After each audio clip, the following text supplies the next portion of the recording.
এই সরকার একটি বাজেট ঘোষণা করেছে। আমরা সরকারকে সাধুবাদ জানাই। অন্যান্য সময় সাধারণত বাজেট নিয়ে জাতীয় সংসদে বিতর্ক করা, একই সাথে মতামত দেওয়ার সুযোগ ছিল, কিন্তু দুর্ভাগ্যজনকভাবে এবার এদেশের জনগণ সেই বিতর্ক শোনার সুযোগ থেকে বঞ্চিত হয়েছে। দলগুলো সেভাবে এখনো পর্যন্ত প্রতিক্রিয়া জানায়নি।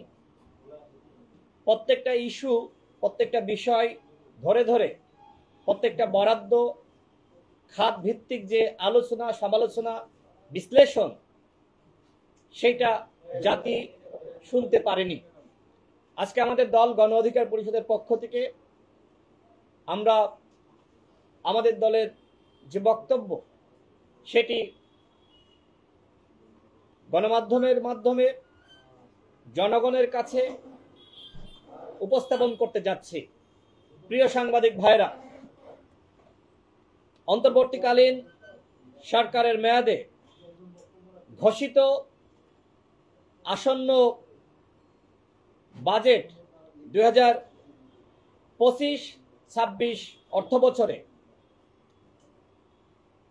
যে বাজেট এই সরকার ঘোষণা করেছে, সেই বাজেটের মধ্যে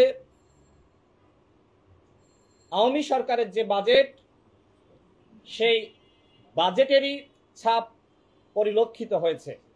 বরাবরের মতো এবারও 2,26,000 কোটি টাকা ঘাটতি বাজেট, যা ব্যাংক ঋণ ও বৈদেশিক অনুদান থেকে পূরণ করা হবে।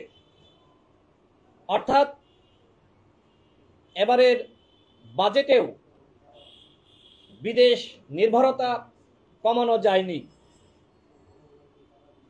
চলতি অর্থ বছরে এনবিআর থেকে 4,99,00,000 কোটি টাকা রাজস্ব আদায়ের লক্ষ্য থাকলেও তা পূরণ হয়নি। আসন্ন বাজেটেও সেই একই ধরনের লক্ষ্যমাত্রা পূরণের প্রস্তাবনা দেওয়া হয়েছে। গণঅভ্যুত্থান পরবর্তী রাজনৈতিক অস্থিরতা, নির্বাচন নিয়ে টানাপোড়েন, দলগুলোর সাথে সরকারের দূরত্বের কারণে লক্ষ্যমাত্রা পূরণ করা আরো বেশি কঠিন হয়ে দাঁড়াবে। অর্থাৎ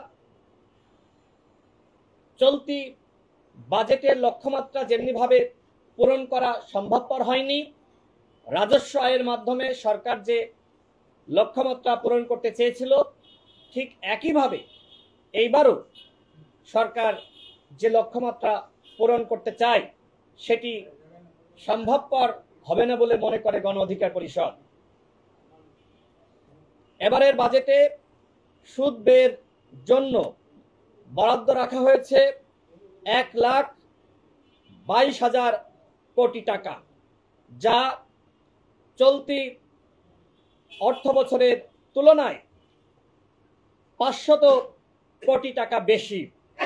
অর্থাৎ দেশি ও বিদেশি ঋণের বোঝা বাড়ার সম্ভাবনা থেকেই সুদ ব্যয়ে বেশি বরাদ্দ রাখা হয়েছে।